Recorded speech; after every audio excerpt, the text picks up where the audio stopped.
Welcome to the hottest grappling show in Arizona. The Valley is home to an amazing grappling community. Join us as we roll through the top jiu-jitsu schools in the state. Our goal? To highlight incredible instructors, their academies, and their amazing journeys through life and jiu-jitsu. It's not the destination, it's the journey that counts. Welcome to Rollin Through the Valley. Right hand shoot. Let's go.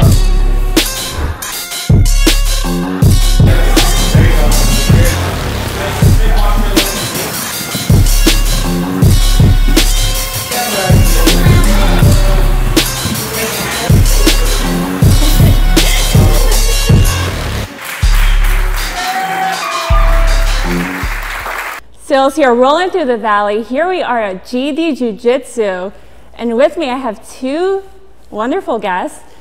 Gustavo Dantas, owner of GD Jiu-Jitsu, owner of the Arizona Jiu-Jitsu League, and also you have several things that you do, Gustavo. Yes. So the host of BJJ Mental Coach podcast, and you also are the founder of Jiu-Jitsu Tribe as well. So Yes. really cool. And also we have Josh Rodriguez. He is the coach here at GD Jiu-Jitsu. Gustavo, you first tell us a little bit about yourself and your journey in Jiu-Jitsu. Well, I've been training Jiu-Jitsu now for 35 years. I started teaching my very first program in 1995 when I was a purple belt. That's when I started teaching by myself. I made my decision. I was a teenager, I was 16, 17. I made up my mind that I wanted to do Jiu-Jitsu for the rest of my life. I see the teacher, you know, having fun. I was like, wow, you know, so tell me that you can do jiu-jitsu and get paid too. You know, there's such a gig. So I was like, well, I want to do that. Of course, not that easy, not that easy as it sounds. But yeah, so I decided, so now I've been living in the United States since 1999. And earlier this year, I've been living in the US for 25 years and 24 and I lived 24 in Brazil.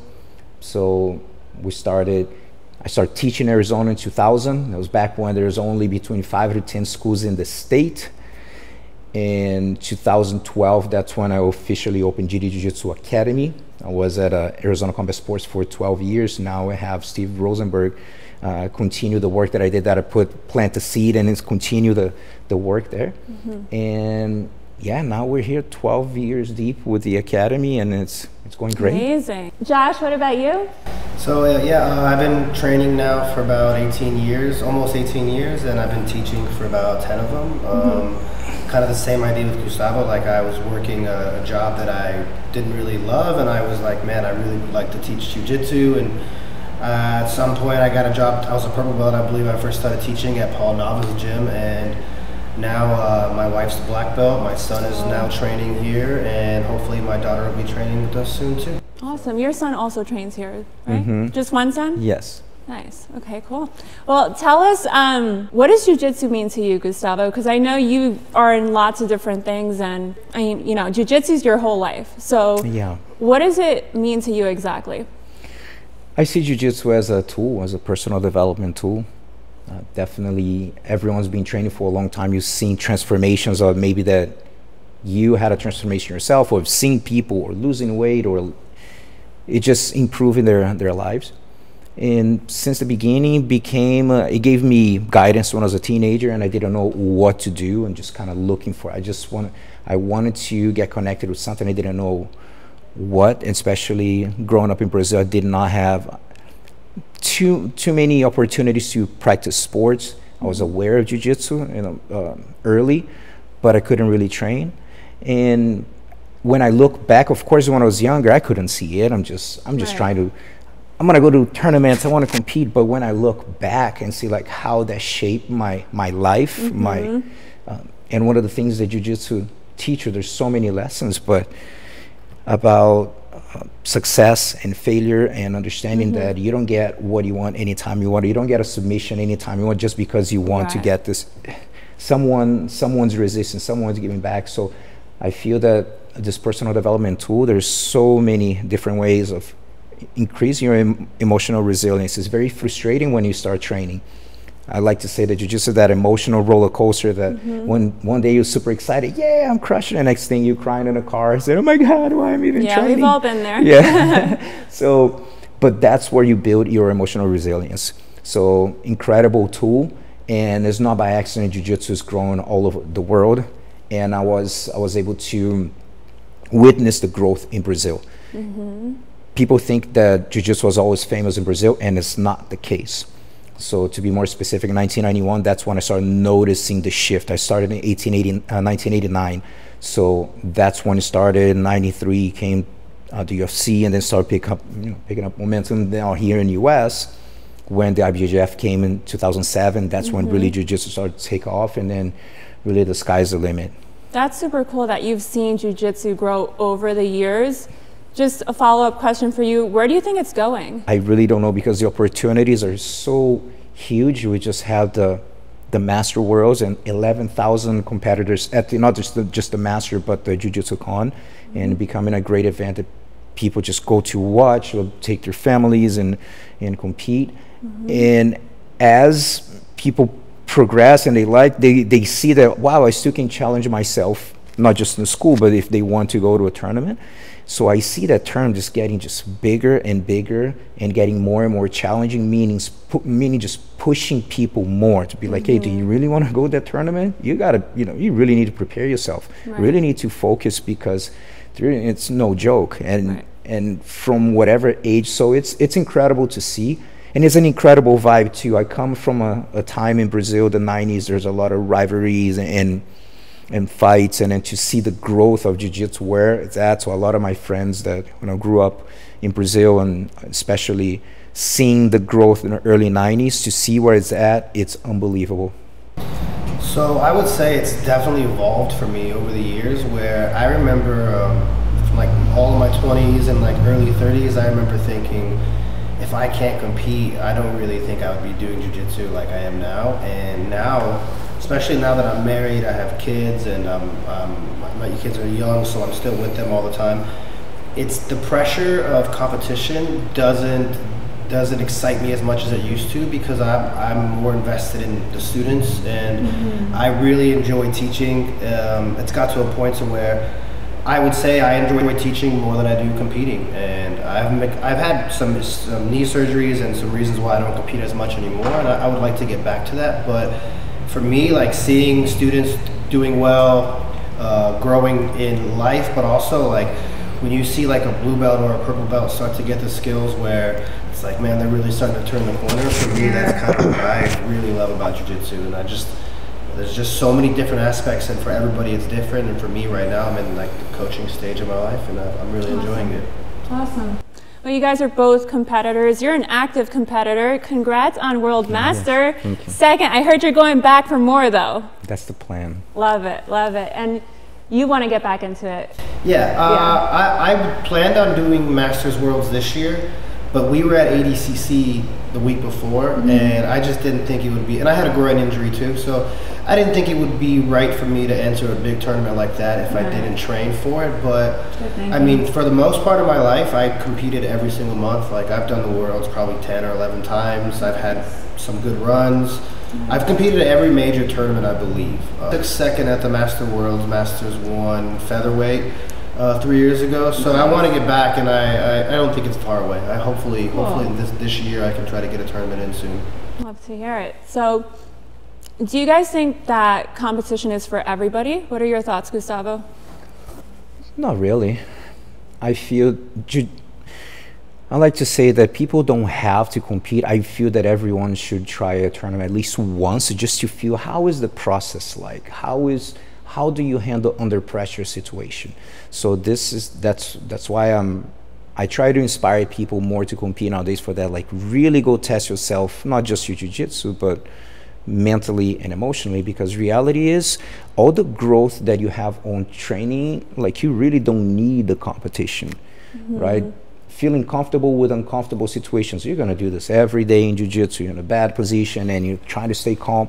All those, the emotional resilience that you get.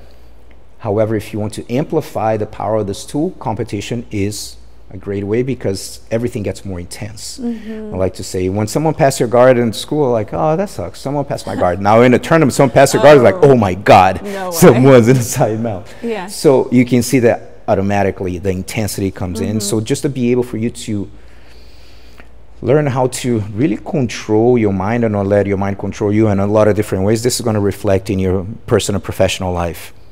People who develop their confidence, that sometimes they will feel shy to speak up in a meeting at work or whatever. Next thing they're like talking a little more and saying like, oh man, at least no one's going to choke me here, so I'm fine.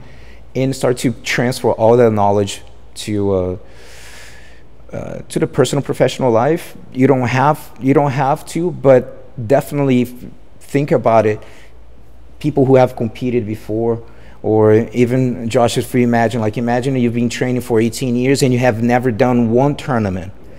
Your journey would be completely different. You'd still be confident, you'd still be in shape, be healthy, all those things.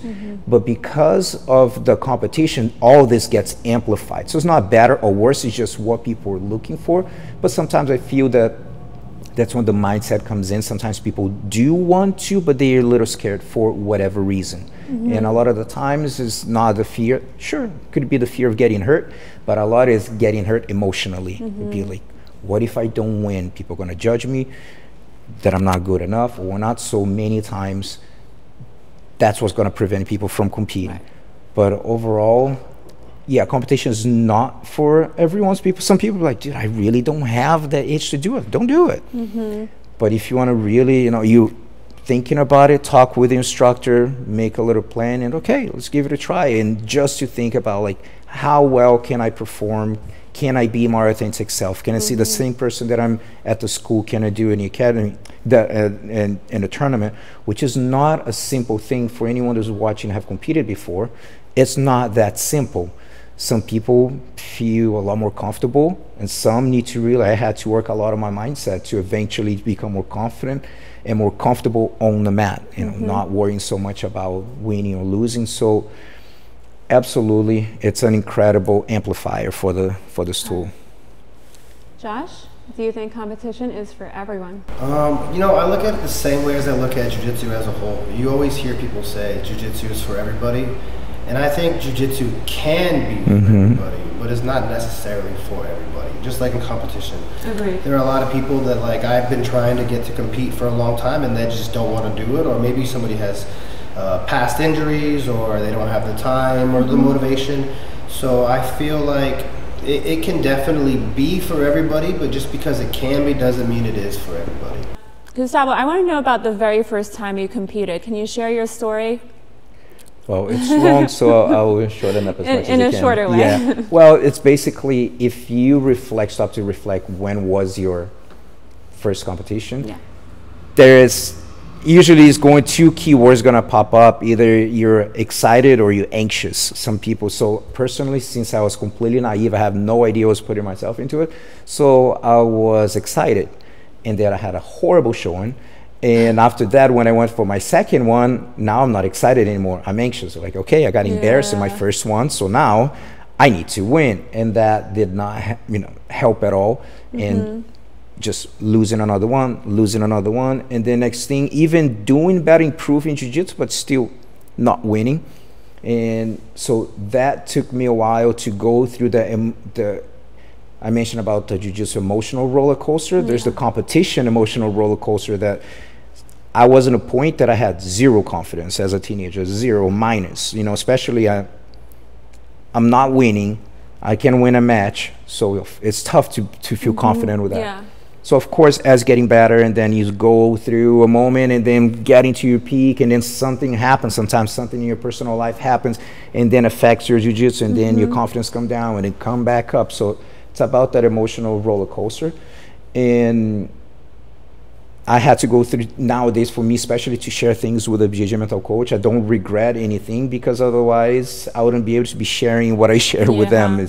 I would love to tell you, like, I only lost 2 or 3 times. It would be nice, but it's not even close. So I feel that people end up relating with me on that sense of having a lot of losses in the beginning and just going through the emotional roller coaster that I'm a human being the same way, like any of, like I was mentioning, any high level guy that I don't care who is the #1 guy currently. They all have the negative voice. They all have internal battles. Some people handle better than others. So it took me a while for me to really flip that switch, but that was crucial in my journey. That is amazing how you didn't give up, because that shows you were already mentally tough back then too, because a lot of people would have just quit. Like a lot of people do that. So really cool that you stuck with it and you still said, no, I'm gonna win. And now here you are, world champion. So really, really cool. That's really cool. Josh, what is your first competition experience? So back in, I believe it was 2007, Gustavo used to have gi and no gi at some of his tournaments. And the first tournament I ever did, I only did no gi. And I remember running into Gustavo at the tournament, and he was like, you're going to compete? Because I'd only been training for like 5 weeks. And I signed up for the tournament. I had met Gustavo through Chris Lopez. But I had been watching UFC for 7 or 8 years, and You're like, I can do this. The only reason I started jiu-jitsu was I was going to a school that was a MMA and jiu-jitsu kickbox. It was Chris Lopez. He kind of taught a little bit of everything, and he was like, you can't fight MMA under me unless you have a blue belt. And I was like, all right, well, let's do jiu-jitsu. And I was like trying to do it as fast as I could. So 5 weeks in, I did the no-gi tournament, and I won the tournament, but I really didn't know what I was doing. I was just trying to get guillotines, jumping on guillotines, and I think I had 3 matches, but I would say most of my white belt career was kind of like that, where I didn't really know what I was doing, but I was like athletic enough to win tournaments. I would, maybe not all of them, but I won somehow. And were you a wrestler in the past? I didn't wrestle, but I played football my whole life. Okay, well, and I grew up around. I had a lot of wrestler friends, so like they always tried to recruit me to wrestle in high school, and I didn't want to wrestle. I didn't want to wear the singlet. So nice. I had 3 brothers too, so they grew up wrestling all the time. Okay. What is your competition mindset, and what do you share with your students? Since I've been training for so long, I went through different phases. Like the beginning, sometimes I'd get, I don't know, too amped up, or sometimes I get too relaxed, now you're flat. It's just, I feel that it's a lot of trial and error to find that spot that works for you. So it's not a formula or anything like that. So currently, at 50 years old, very different than my mindset I was 20, 25, of course. So it has evolved. And mine nowadays is extremely rational in a way that what we're doing here, or you're doing in training, I mean, that's exactly the same thing we're doing in a competition. You're not gonna do anything different. Maybe you can, intensity maybe pick up a little bit, you know, but it's not that much different. When you're getting ready for a tournament, you're training pretty hard, pretty intense with your training partners. So you're about to do the exact same thing. So try to bring that mentality of, if any of those people would stop and train at your school, you'd roll with them the same way. You wouldn't roll different. So trying to feel as comfortable as possible, and with a problem-solving mindset, not trying to look ahead. I learned there's different ways to explain this, but once Bruno Faria said something really interesting once. He said in Portuguese, when it translates, you kind of get the idea, but he said, like, and he's a 4-time world champion, and he say, like, I don't try to win the match, I try to win the positions. If I win the positions, I win the match. So just the fact that you're saying that, you're really detaching from the outcome and focus on the actual problem solving, that you need someone pull guard. You're inside. It's either you're gonna try a submission or whatever, but for the most part, you're gonna try to pass. Or you pull guard, you only have 2 options. Either you get a reversal or get a submission, and then you focus on this. Swept the person, okay, now you want top. Now you have a new problem. So we go little by little solving problems along the way. And if whoever solved the most amount of problems or more complex, have a better chance to win. So something that I've been studying mindset and with the BJJ mental coach for 15 years. But it wasn't always like that, of course, you know, heavily sometimes thinking too much on the outcome, if I'm gonna win, gonna lose, and that many times end up preventing from being your best self. And that was the beginning of my self-discovery, let's say, journey.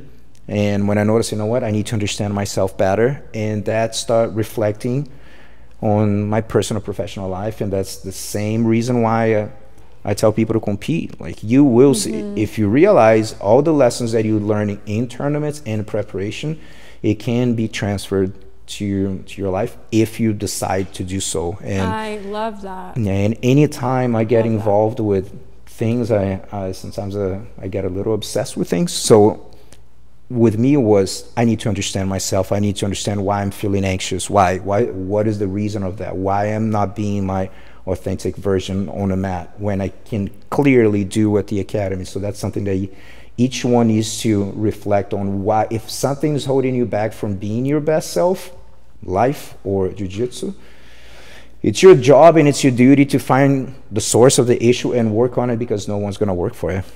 I love that. And I love how you said, like, problem solving. Because you don't think that, like, especially like somebody just coming into a competition for the very first time, they're so overwhelmed and they're not breaking things down, like you said. You just win or lose. Yeah, so I really love that you said that. I would say, like, for my students, I look at it a lot like Gustavo does, because I came up with Gustavo and we did a lot of mental coaching. We had a lot of classes specifically focused on just the mental side of the competition. Personally, I really try to I really, lately it's been so much easier, like, competing. I don't have the pressure anymore. When I was 26, 27, I was like, man, if I don't win the Worlds, like, I probably had 5 or 6 runs where I won 3 or 4 fights, made it to the quarterfinals. And when you lose at that point, it was like, what am I doing if I'm putting all this time in and I'm losing the big matches? So where I always felt like when I was nervous, I would just be like, let me just go now. Like, I would look for the mat coordinator. I'd be like, hey, we're ready to go. My opponent's right here. I'm not even thinking. I'm just trying to go. And I think that was good for me mentally, because I wasn't thinking so much about it. But now that I have a family and I've been coaching for a long time, when I compete, there's no pressure anymore. Like, there's a small amount of nerves, but I don't really feel like I have to win this for anybody.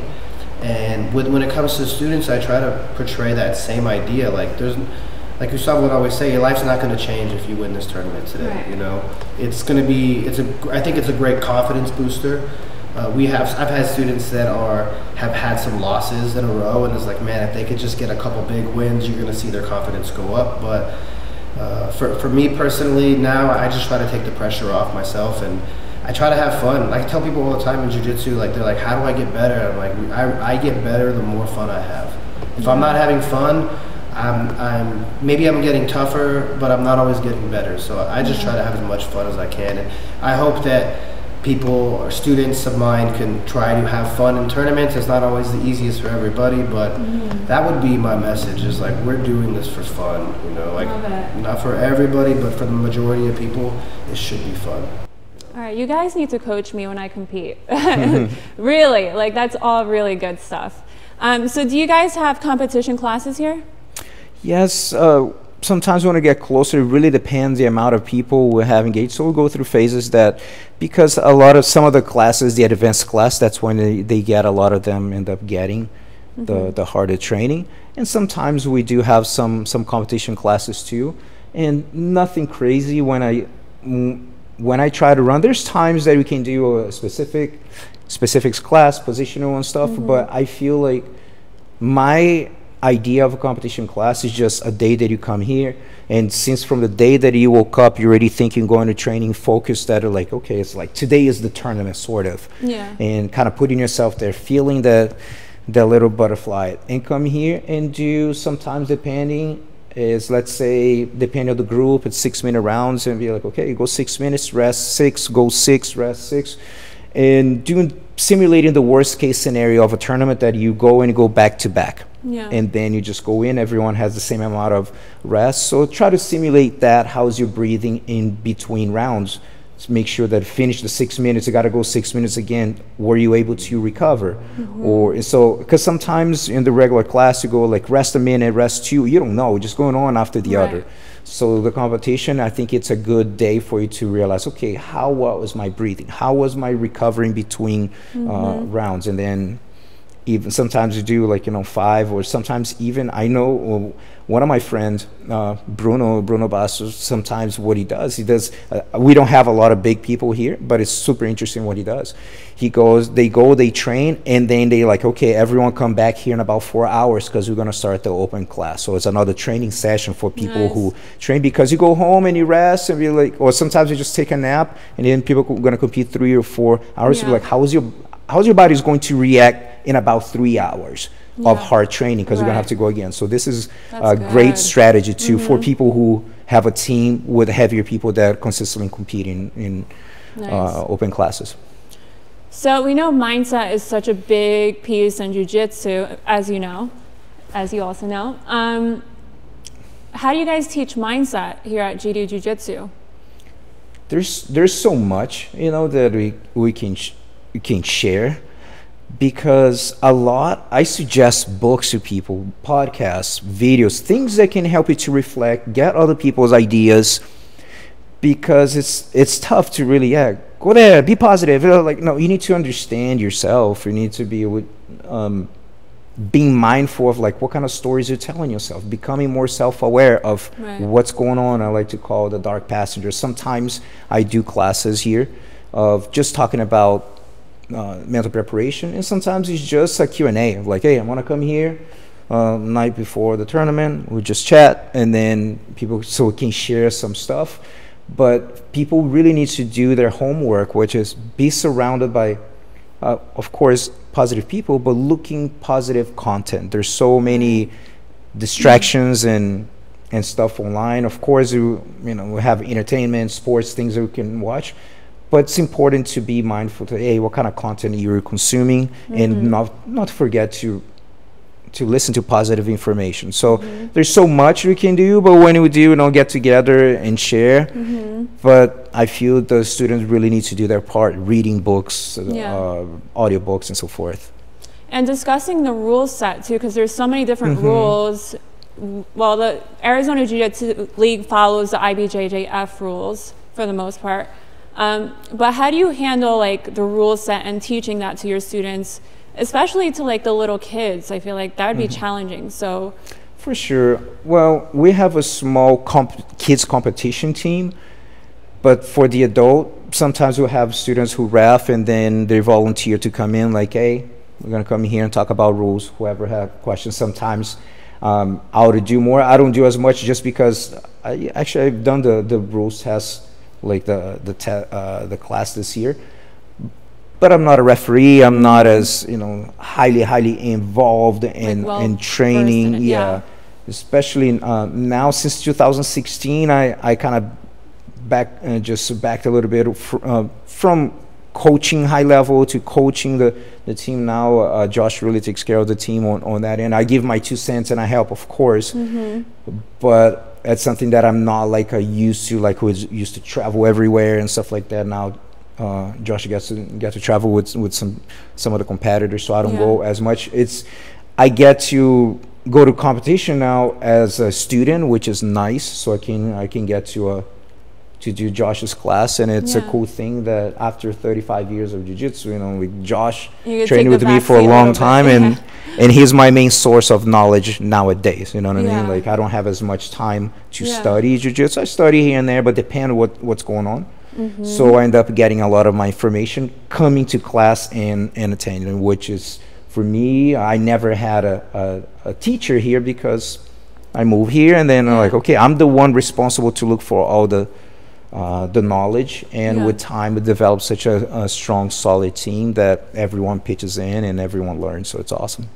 I'm just curious too, for World Master, did you train with your students to prepare? Or did you do outside training, or like did you learn from Josh? Like how did that happen? How did you prepare for that? I did go to Texas for to see one of my friends who trained for a few days, ended up actually getting injured there, and had a partial tear on my before adductor. Competing? In July. So anyway, so with that, like training the students who have a lot of like tough people too. Josh is not an easy round at all, so every time it's happening, it's a war. So I do have a lot of good training partners here that otherwise I wouldn't be ready. And it took me, it's interesting how, you know, I came here to Arizona in 2000. It took me like 3 years, maybe 4, to start getting better training partners, because I came like fresh from Brazil, guys lower belts that's still improving, so I do basically whatever I want. So it takes years for you to like, hey, every time I do, I didn't have to use any combination for anything, because whatever I throw, I'll get it. So then I start teaching like, hey, when I do this here, put your hand here, it's a stop. And then how they do that, now I need to come up with another one. And then at one point they're like, uh-oh, I ran out of options here. I show all my options to them how to stop my game. So that made me better, because I had to find ways to connect things, connect things smoother and faster, because they knew what's coming. And that's when the growth is. So a good tip for all the beginner, even if you're not beginner, but you feel that you hit a plateau and say like, I hit a plateau, I'm not getting better. Have you thought about the other people who are getting better in jiu-jitsu, about pattern recognition, and they're familiar with your patterns? So be like, here it comes.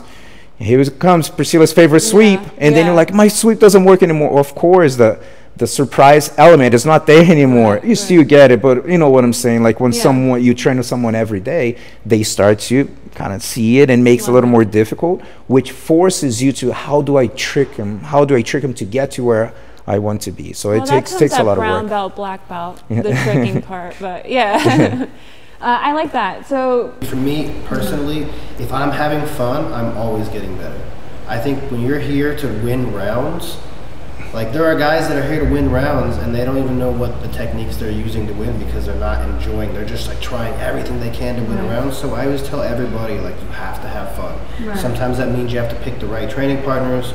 You know, you can't try to go with the best person every single round, but you just try to enjoy yourself. And if you're really enjoying jiu-jitsu, you're going to be getting better. So that's what I always tell people.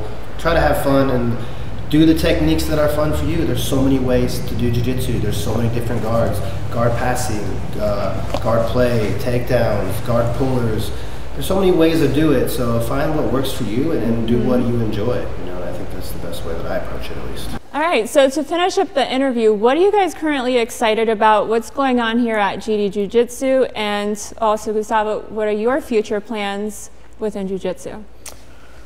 Well, always excited that getting people to train, some people want to compete, some people not necessarily want to compete, but we have next month, we have our annual party, so it'll be like 12 years of GD Jiu-Jitsu, but usually the party is like right now, like around October, because that's when I arrive in Arizona. So it's basically 24 years of Arizona, you know, so in October. So it's cool, we get to celebrate that. Nice. And yeah, some people that want to compete, so we have people traveling, and it's always interesting to see people that want to really go out of their comfort zone, to go and challenge themselves. So it's always awesome to see, people getting better, like Josh said, like enjoying their time here, and good vibe. And yeah, excited to keep helping to grow the scene in Arizona. Like I said, I arrived in Arizona, there's between 5 and 10 schools, and now there's over 150 in the state. So nice. And I know that my work has a big part of, like, especially in the competition scene, doing tournaments here for over 2 decades and witnessing the growth. So it's just a matter of time, like the same way that the very first tournament we had 40 people, and now we hitting close to 1,400. Eventually it's going to be 2,000. Eventually it's going to be, like, for many years. You see, and I saw the very first Pan Ams, I think they had 200 people, you know, in California, and now they have thousands. So it's just a matter of time, you know. I just keep putting the work, and then people will see. And I feel that there's a lot of tournaments now in Arizona too, which is awesome. People can get to compete, and I love that we do have a good feedback of people that, you know, like enjoying our event. So yeah, I'm excited for the future. And Josh. So for me, I'm excited about the growth of, almost kind of about me, I'm excited about the growth of my teaching abilities. I watch jiu-jitsu every day. You know, I'm always on the computer, and a lot of my focus I still study people, but I'm I'm really enjoying studying coaches. I like to watch some of the more successful coaches and the way they run class, the way they explain techniques. So that right now for me, that I'm working on myself, and I think that hopefully that reflects on the students. So that's kind of what I'm excited about. I've had days where I'm like, man, that class was great. I've had days where I'm like, that didn't come out the way I wanted it to, but that's my focus now, and hopefully that is what's going to make the academy improve. So love it. All right, well, thank you guys so much for sharing everything, and so cool to learn about you, Gustavo, a little bit more, and the history of GD Jiu-Jitsu and you as well. And yeah, where can people find you? Yes, GDJiujitsu.com or GD Jiu-Jitsu Academy at GD Jiu-Jitsu Academy on Instagram, so you can just Google and find some information there. Well, thank you guys so much. Of course. And cut.